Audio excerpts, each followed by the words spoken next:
Halo semuanya, jadi pada kesempatan kali ini kita akan belajar nih mengenai ketakutan ataupun fear. Sebelum kita masuk lebih dalam, kita juga perlu tahu nih, apa sih itu ketakutan? Nah, menurut Gay Evans, ketakutan adalah emosi alami dan primitif yang bisa dialami oleh setiap orang sampai dengan taraf tertentu. Hal ini mengingatkan kita akan adanya bahaya dan apakah bahaya itu nyata atau juga khayalan. Ketakutan adalah respon normal terhadap banyak situasi dan memang demikian terdiri dari dua reaksi utama, yaitu reaksi biokimia dan juga reaksi emosional.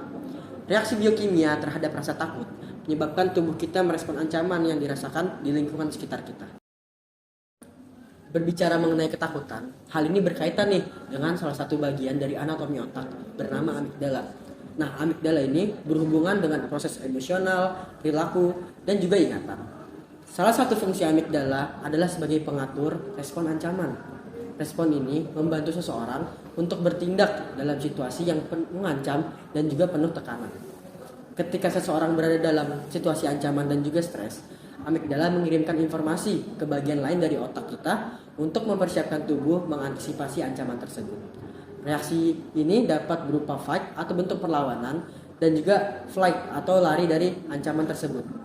Dalam respon fight or flight ini, amigdala juga mengarahkan hipotalamus untuk melepaskan hormon kortisol dan juga adrenalin. Oke teman-teman, kan sebelumnya kita udah sedikit membahas nih mengenai respon apa aja sih yang dilakukan otak saat kita mengalami rasa takut.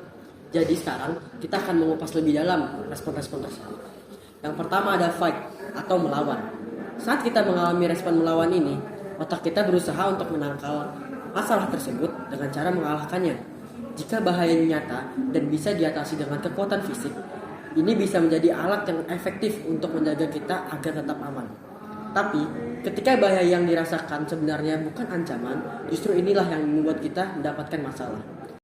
Respon yang kedua, ada flight atau menghindar. Jika otak kita tidak berhasil melawan bahaya, ia mungkin memutuskan untuk mencoba melarikan diri dan memicu respon lari. Pada dasarnya, respon ini melibatkan upaya untuk menjauh dari situasi berbahaya secepat mungkin. Jika bahayanya adalah sesuatu yang dapat dihindarkan, respon flight ini terbukti sangat efektif. Respon otak yang ketiga ada freeze atau membeku dan berdiam diri sampai bahaya tersebut berlalu. Beberapa orang dengan kecemasan sosial yang ekstrim mungkin mengalami mutisme selektif, yaitu di mana mereka mendapati diri mereka tidak dapat berbicara dalam situasi yang memicu kecemasan. Ini adalah contoh respon freeze di tempat kerja. Pita suara mereka menjadi lumpuh karena ketakutan dan mereka tidak dapat berbicara sampai kecemasan tersebut berlalu. Respon otak yang terakhir ada fawn. Fawning adalah respon dari rasa takut di mana otak memutuskan untuk mencoba dan menyenangkan siapapun yang memicu respon rasa takut untuk mencegah menyebabkan bahaya. Respon ini biasanya terjadi pada penyintas trauma yang mungkin berusaha menghindari pelecehan dengan membuat pelakunya sebahagia mungkin. Ini juga dapat bermanifestasi sebagai kepatuhan untuk menghindari disakiti. Oke teman-teman, setelah tadi kita udah membahas nih respon-respon otak terhadap rasa takut, selanjutnya kita akan membahas jenis-jenis dari ketakutan itu sendiri.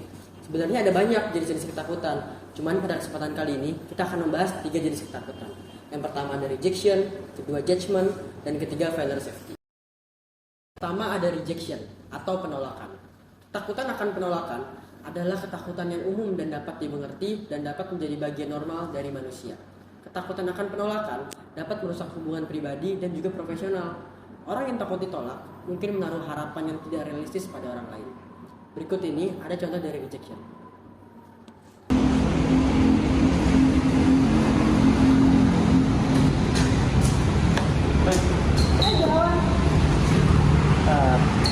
Pemandangan Raumang mencak banget ya, kayak alam.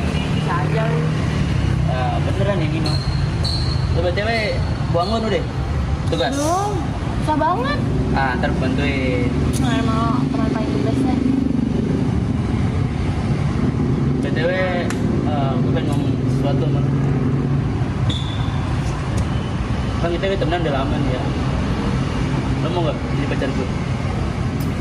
Aduh gimana ya man, gue lagi ngapain pacaran sih, gue lagi pengen fokus kuliah dulu. Gue enak tahu teman yang perasaan kayak gini. Ini kita jaga jarak dulu deh. Jadi satu banget deh. Ya deh. Lalu jenis ketakutan yang kedua ada judgment, yaitu ketakutan akan penilaian yang berkembang dan dapat berdampak pada semua bidang kehidupan jika tidak ditangani dan tidak diatasi sebelum ketakutan itu sendiri berkembang. Saat kita menjalani hidup, rasa takut dihakimi dapat mempengaruhi hubungan, persahabatan, pekerjaan, skenario sosial, dan bahkan kemampuan kita sendiri untuk menjaga diri sendiri. There is no reason to fear a judgment if you already who you are. Berikut ini adalah contoh dari judgment.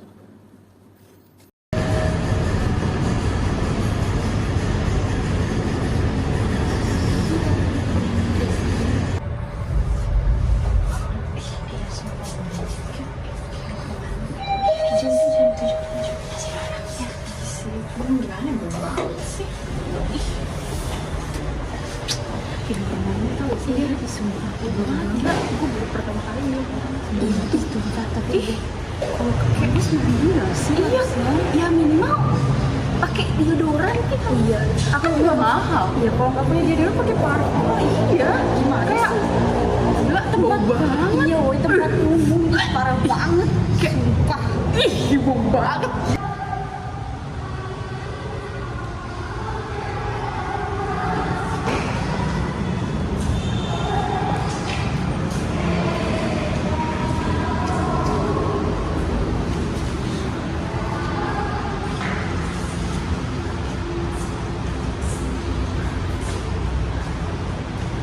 Lu kenapa, Man? Emang gue bau badan? Jadi gue dikatain bau badan sama ini cewek-cewek ini. Emang lu nggak mandi tadi? Mandi, tapi gue ini kehujanan. Terus tiba-tiba cuacanya panas, jadinya bau deh. Kalau gitu lu ntar pakai deodoran aja, sama mungkin ntar lu bisa beli parfum nih, gua bawa parfum nih, mungkin bisa gua pakai buat sementara. Boleh nih. Makasih ya, Zat. Oke, untuk jenis ketakutan yang ketiga ada fear of failure atau takut akan kegagalan. Menurut Burkhardt dan Yuen pada tahun 2008, fear of failure muncul ketika seseorang menghadapi hal-hal yang sulit. Mereka takut untuk menunjukkan ketidakmampuan mereka.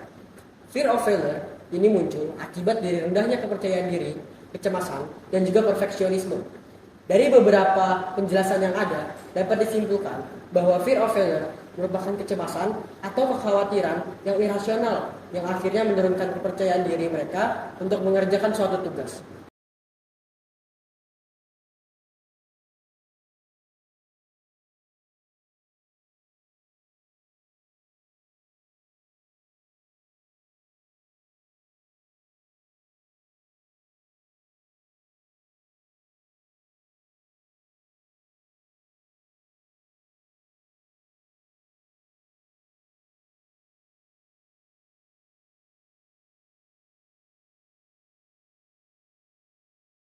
Berikut ini adalah contohnya.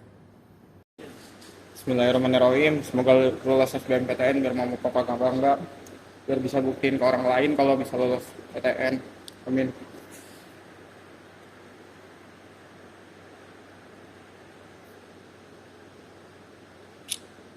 Gagal lagi.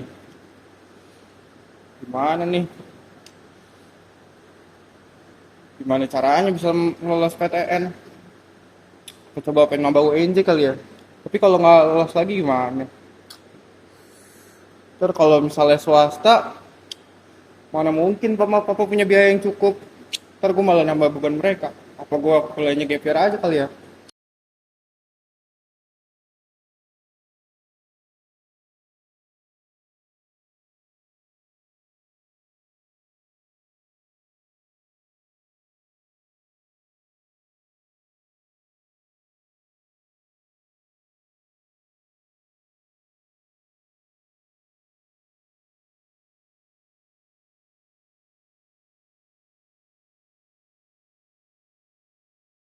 Oke, yang terakhir kita akan membahas bagaimana cara kita untuk mengatasi ketakutan itu sendiri. Cara yang pertama, kita bisa meluangkan waktu untuk menenangkan diri secara fisik. Alihkan pikiran kita dari rasa kekhawatiran tersebut selama kurang lebih 15 menit. Dengan cara berjalan-jalan, mendengarkan lagu kesukaan, dan bisa juga untuk membuat secangkir kopi untuk diri sendiri. Lalu cara yang kedua adalah mengatur pernafasan. Salah satu teknik yang dapat digunakan adalah bubble breathing. Kita bisa membayangkan kita sedang memegang tongkat gelembung, lalu pejamkan mata dan tarik napas dalam-dalam. Tahan napas sejenak, lalu hembuskan perlahan-lahan seolah-olah kita sedang meniup gelembung. Visualisasikan kilauan gelembung mengembang yang menghilangkan kekhawatiran kita. Ulangi terus sampai kita merasa lebih tenang. Lalu cara yang ketiga, kita bisa memvisualisasikan tempat yang menyenangkan. Luangkan waktu sejenak untuk memejamkan mata dan bayangkan tempat yang aman dan juga tenang. Biarkan perasaan positif menenangkan kita sampai kita merasa lebih rileks. Terima kasih.